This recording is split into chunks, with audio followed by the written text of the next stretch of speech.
Los recientes accidentes ocurridos en el metro de la Ciudad de México han abierto el debate sobre el presupuesto asignado para el mantenimiento de este importante transporte. En este episodio hablaremos sobre el panorama que le espera al metro de la Ciudad de México en lo que resta del sexenio. Yo soy Sara Arteaga y los invito a que sigan escuchando este podcast número 11 de Coyuntura Económica.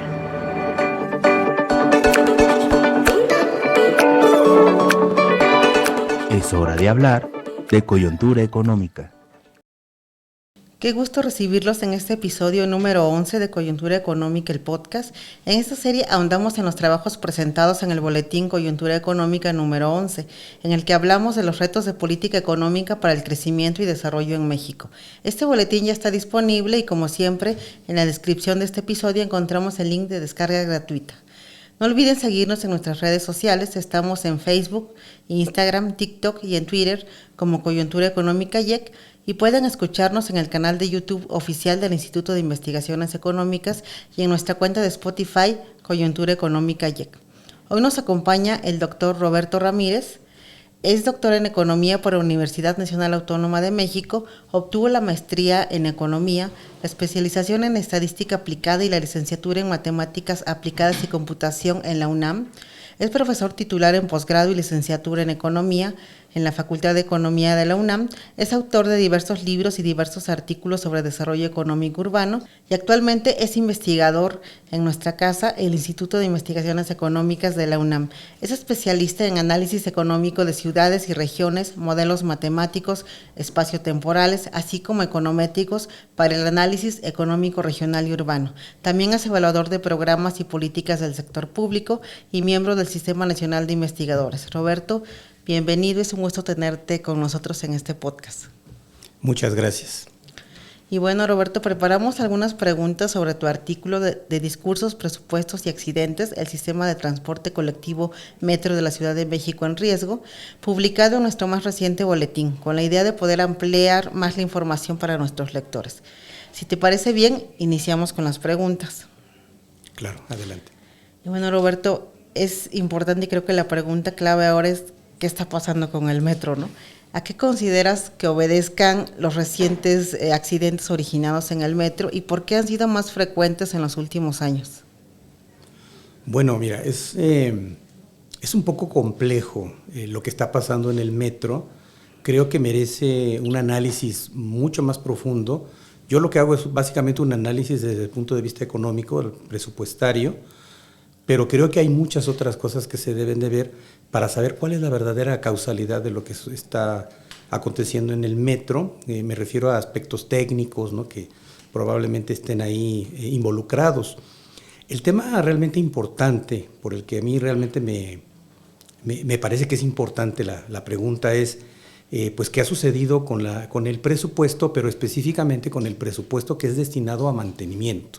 Que es el análisis que hago, ¿no? Y que realmente demuestra las cifras, pues, que ha estado disminuyendo con el tiempo y que realmente, si a eso le asumimos que se ha acumulado, digamos, el deterioro en el metro, uno puede entrar a cualquier línea y ver realmente cómo se ha deteriorado hasta en los aspectos más simples. Entonces, pues queda claro que el mantenimiento no es el correcto, no es el adecuado. Y esto es lo que realmente reflejan las cifras. Así que, más allá de los aspectos técnicos, yo diría que sí ha faltado una mayor aplicación de presupuesto, pero sobre todo en términos de mantenimiento. Creo que eso es muy importante decirlo. Y es que realmente es preocupante, ¿no? Día a día, y como bien lo dices en tu artículo, vemos más accidentes, más frecuentes. Todos los días creo que leemos notas de, pues ahora se paró la línea, falló, se fue la luz. En las lluvias, pues también es un problema que genera un caos, siendo, bueno, el principal medio de transporte de la población, ¿no? Entonces, nos dices que, bueno, puede ser a esa disminución de presupuesto. Desde tu punto de vista, ¿a qué obedece esa disminución dirigida al mantenimiento, sobre todo en la reciente administración, ¿no? Sí, pues nuevamente es muy difícil saber cuáles son las motivaciones. Sí hay algunas cosas que es fácilmente identificables y hay que decirlo, no necesariamente tiene que ver con un problema de querer afectar el mantenimiento del metro. Por ejemplo, hay que recordar que acabamos de pasar la pandemia, ¿no? Entonces, bueno, esto es algo que la doctora Claudia Sheinbaum sí ha explicado. Hay una importante disminución en la demanda de viajes, sobre todo en el año 2020, 2021, que más afectó la pandemia, sobre todo 2020, yo creo que es más. Y entonces ahí se justifica esa disminución presupuestaria. Pero aún así, digamos, si quitamos esa parte, hay que reconocer que, como decía yo hace un momento, el problema de mantenimiento del metro ya es un problema de largo plazo, ¿no? No es algo que esté sucediendo en este sexenio, sino que realmente ya obedece a un tiempo muy, muy prolongado. Entonces, si a eso le acumulamos lo que ha estado pasando últimamente con esta disminución, digamos que queda claro realmente que no se está haciendo una aplicación adecuada, ¿no?, al presupuesto, a pesar del discurso oficial, ¿no?, que insiste en que el presupuesto incluso ha subido. Pero la verdad es que cuando uno analiza las cifras de una manera estricta, científica, la verdad es que ha sido muy poco lo que se ha incrementado en algunos rubros y en otros, como digo, pues ha disminuido. Como bien dices, el discurso oficial maneja otra información, ¿no? Entonces es importante respecto a esto que acabas de comentar, hay aseveraciones por parte de sectores sociales y también del gobierno de la Ciudad de México sobre esta disminución del presupuesto destinado al mantenimiento, diciendo que realmente no ha disminuido. Sabemos que incluso los trabajadores del metro pues están ahí dentro y aseveran que sí ha sido así, que el dinero no es el que ha fluido hacia reparaciones o hacia mantenimiento, no es el mismo. ¿Qué es lo que realmente está pasando? ¿Ha disminuido, no lo ha hecho? ¿Y por qué hay un poco ese contrapunteo, ¿no?, entre las afirmaciones de unos y otros? Sí, esto es muy interesante, esto que tú planteas ahora, porque fíjate que sí, en efecto, si uno observa las cifras presupuestarias que presenta el gobierno de la ciudad, se ve como si que estuviera aumentando año con año, ¿no? Así es como lo presenta la jefa de gobierno. Sin embargo, pues no hay que olvidar los que somos economistas, ¿no? Una de las primeras cosas que nos insisten en aprender, pues es a manejar las cifras en términos reales. Esto tú lo sabes muy bien también. Entonces, cuando uno analiza esas cifras quitando la inflación, bueno, se ve claramente cómo la tendencia es otra. Y a pesar de esto que estoy diciendo, también sí hay ciertos rubros donde hay un aumento al presupuesto, y esto ha insistido mucho la doctora Sheinbaum diciendo, vean, sobre todo en el último año, ¿no?, en 2023, 2022, 2023 sobre todo, donde se ve un aumento, incluso en términos reales. Pero lo que la doctora Sheinbaum no explica es que ese aumento se da básicamente por el tema ya no es un mantenimiento preventivo, sino es un mantenimiento ya correctivo precisamente por toda esta problemática que se ha dado de accidentes, ¿no? Por un lado, por ejemplo, hace no mucho sufrió incendios, bueno, pues se está reparando esta parte, ¿no? Lo que se está haciendo, por ejemplo, con la línea 1, que está a punto de terminar la primera etapa de renovación. Entonces, en realidad, se están haciendo aumentos al presupuesto, pero es más bien asociado al problema del deterioro. No es que realmente se esté aumentando, como trata de decir el discurso. No es un aumento progresivo con la idea de hacer mantenimiento preventivo, sino que realmente se está haciendo remedial el tema. ¿Sí me explico? Entonces, en realidad se está remediando algo que tiene ya un problema muy serio. Y entonces, cuando uno observa ese tipo de cosas, pues uno lo que puede decir es que lo único que estamos haciendo es tapando, o como decimos coloquialmente, estamos apagando incendios, ¿no? Es lo que estamos haciendo. Y eso es algo que llama mucho la atención y que preocupa bastante, ¿no? Sí, eso que comentas es muy grave porque, bueno, técnicamente decimos se está gastando más porque ha habido más accidentes, ¿no? No se previno, no se realizó el mantenimiento adecuado, y entonces eso hubiera hecho que, no sé si se gastara menos, pero por lo menos se hubiera dirigido eficientemente y no hubiera sido un problema que finalmente afecta a la población en todos los ámbitos respecto a el transporte, el traslado, pero más allá de eso, podemos hablar también de la vida, ¿no?, de los que ahí se transportan, porque pues claro, han pasado accidentes graves, quizá podrán decir son aislados, no todos son fatales, pero digamos que pueden trastocar, ¿no?, la vida de las personas, entonces hay que poner atención en eso. Sí, lamentablemente sí, lo que dices, y además ya ha habido muertes, ¿no? Hay que recordar lo que acaba de pasar hace no tanto con la línea 12, donde se cae un tramo, muy claramente ahí hubo bastantes personas fallecidas, lo cual es muy lamentable. Pero lo peor de todo es el manejo político que se ha hecho de digamos, de ese incidente, ¿no? Sí, el juego político y pues el panorama a futuro es, yo sé que difícil vislumbrar mientras sigamos así. Ahora pues la jefa de gobierno está saliendo y pues el metro creo que sigue en las condiciones en las que estaba desde la gestión. ¿Cuál consideras tú que es el panorama mediano y a largo plazo para el metro? Y dado lo que hemos hablado aquí, la problemática que hemos tocado, ¿cuáles serían tus recomendaciones sobre todo? Mira, aquí tenemos un tema muy, muy claro en el sentido del mediano y largo plazo. El metro representa el principal medio de transporte para la Ciudad de México. Yo te diría incluso que el metro necesita no solamente el mantenimiento, necesita ampliar la red, ¿no? Tendría que ser la verdadera columna vertebral de transporte en el caso de la Ciudad de México, incluida la zona metropolitana. Y ahí viene esa primera recomendación. Aunque ya existen algunas conexiones hacia el Estado de México, faltan bastantes. Es decir, el metro en realidad tendría que llegar a cualquier parte de la zona metropolitana. Si tomamos en cuenta que somos casi 21 millones de personas total, ¿no? ¿Cuántas personas de esas se transportan diariamente? Es una cantidad muy importante. Y si a eso lo pensamos en el largo plazo, pues claramente es necesario trabajar para que el metro siga siendo y se convierta todavía en algo más importante. Es decir, se tiene que estructurar todo el transporte, pero en función de una columna vertebral que tiene que seguir siendo el metro. Entonces el metro se tiene que no solamente, insisto, mantenerlo, sino hay que ampliarlo. Y eso es muy importante hacerlo. Y sí se están haciendo algunos trabajos de ampliación, pero son mínimos, ¿no? Creo que es muy importante pensar en el metro como el principal proyecto de desarrollo para la ciudad en términos de transporte. Uh-huh. Sí. Entonces, esa sería mi recomendación principal. Y sobre todo, hay que ver qué va a pasar ahora, sobre todo eso es muy preocupante de saber, porque la doctora Sheinbaum ya se va, ¿no? Se renuncia. Entonces, ¿qué va a pasar? ¿Quién se va a quedar a cargo? Después de quien se quede a cargo, tendrá que venir un nuevo jefe de gobierno. Y pues entonces es otra vez empezar a ver cuál es su visión al respecto del transporte en la ciudad. Pero en realidad el metro necesita un proyecto de largo plazo. Eso es lo que requiere.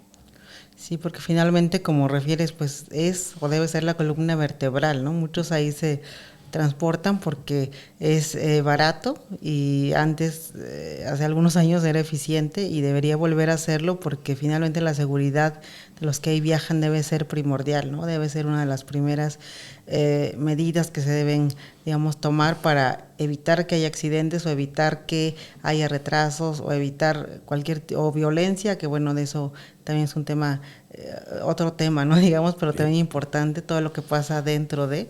Entonces creo que muchos retos, son cosas que habrá que pensar y que queda mucho por hacer para el siguiente gobierno, ¿no? Y que ojalá pues se trabaje en todo esto para mejorar. Y bueno, Roberto, me gustaría darte el espacio para ver si tienes algún otro comentario que decir respecto a lo que hemos hablado en este interesante podcast. Pues mira, precisamente el tema del metro es uno de los grandes temas que se tiene que estudiar a fondo, pero te diría que más allá hay que trabajar con el estudio de todo lo que es el transporte público y el desarrollo de la ciudad. Entonces, yo creo que es muy importante pensar en eso. Es un poco preocupante cómo llega, un jefe de gobierno, el que sea, no estoy hablando necesariamente del actual, pero sí te digo que normalmente se ve que llega alguien que va a gobernar a la ciudad, pues trae una serie de ideas, ¿verdad? Y entonces esas ideas normalmente se terminan cuando acaba el sexenio, ¿no? Y eso es algo muy, muy peligroso, particularmente para la ciudad, porque requiere de proyectos de largo plazo precisamente como es el metro, ¿no? Si el metro se concibiera de otra manera, se estaría dando un mantenimiento todo el tiempo y se estaría, como te decía, extendiendo y todo el resto del transporte se tendría que conectar, ¿no? Esa es un poco la visión que tendría que haber de largo plazo. Pero esto no pasa porque normalmente tenemos visiones de muy corto plazo y muy de corte político que normalmente pues no empatan con lo que estoy diciendo yo ahora. Para nosotros, seguir insistiendo en el tema, pues es muy importante el estudio de la ciudad. Eso es algo que por lo menos yo insisto bastante, y no solo de esta ciudad, de todas, ¿no? Cada ciudad tiene sus particularidades, tiene sus características muy específicas. Y la verdad es que yo no encuentro en otra cosa que no sea el estudio formal de las cosas, el poder decir algo al respecto, no solamente es dar un tratamiento político, sino también dar un tratamiento técnico a las cosas, ¿no? Por esa razón yo insisto mucho en el estudio de la ciudad, ¿no? Hay muchas herramientas que se pueden emplear para esto, herramientas sobre todo de tipo cuantitativo, digamos cosas que nos ofrece la economía urbana, ¿no? Por ejemplo, temas como la econometría espacial. Es decir, sí tenemos muchas herramientas para hacer análisis que nos permita llegar a este tipo de conclusiones más técnicas, sobre todo. Entonces, nosotros quitando todo el tema del interés político, muy importante, entonces hacer un estudio más científico, ¿no? Entonces yo por eso insisto bastante en ese punto. Y respecto a esto, bueno, tú que eres un experto en estos temas y das cursos y conferencias, ¿tienes recientemente algo sobre esto, algún curso que estés dando actualmente? Fíjate que acabamos de terminar un curso interesante con nuestros colegas de educación continua aquí en el instituto. El curso se llamó Métodos y Técnicas de Análisis Regional y Urbano. Precisamente la idea de este curso es ofrecer técnicas que nos permitan hacer análisis de qué cosas acontecen en el territorio, ¿no? Se utilizan índices, por ejemplo, se aprende a crear indicadores, a manejar información formal, por ejemplo, como la que puede ofrecer INEGI, darle un tratamiento y entonces ver, digamos, lo que está sucediendo en el territorio. Ese fue un curso que se acaba de dar hace poco, y ya un poquito antes de eso, dimos otro curso relacionado con econometría espacial, que sirve precisamente para a través de matemáticas, crear modelos que nos permitan, por ejemplo, hacer prospectiva acerca de los procesos y entender mejor cómo tratar mejor, cómo diseñar políticas para la ciudad, ¿no? Entonces, estos dos cursos los acabo de terminar, pero son cursos que se dan recién, seguramente en la segunda mitad del año vamos a volver a dar estos cursos. Ok, pues estaremos muy pendientes porque bueno, son de gran interés para los que les interesan todos estos temas, los que quieren saber más respecto a esto, pues hay que estar al pendiente, ¿no? Y bueno, Roberto, quiero agradecerte por acompañarnos en este episodio y por hablarnos sobre este tema tan importante para la Ciudad de México y para toda la gente que nos escucha. No, al contrario, yo estoy también muy agradecido que se me dé la oportunidad. Yo sí considero que es muy importante que se nos dé voz, ¿no? Sobre todo a los que tenemos el tema científico en las manos. No solamente ver las cosas desde un contexto político es muy importante, porque ya vemos lo que sucede, ¿no? Cada quien responde de acuerdo con sus intereses. Pues tiene que haber alguien que diga las cosas, digamos, con una objetividad mucho mayor, ¿no? Entonces, pues agradezco mucho el espacio. No tienes nada que agradecer y fue un gusto poder ampliar la información para nuestros lectores sobre este artículo. Y bueno, quiero invitarlos a que si aún no leen el artículo de Roberto, entren a la página de Coyuntura Económica. Les dejamos el link en la descripción. Recuerden que pueden descargarlo gratuitamente. Y no olviden seguirnos como Coyuntura Económica YEC en Twitter, Facebook, Instagram y TikTok.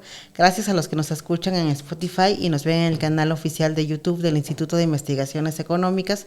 Gracias por escucharnos y nos vemos en el siguiente episodio con otro tema de Coyuntura Económica. Universidad Nacional Autónoma de México. Instituto de Investigaciones Económicas. Dirección y Coordinación Académica Eufemia Basilio Morales. Relaciones Públicas y Community Manager Sara del Carmen Arteaga Telles. Producción y postproducción Toscano Producciones. Asistente de producción Sofía Camacho Hernández. Las opiniones expresadas en este podcast no necesariamente reflejan la postura de la UNAM.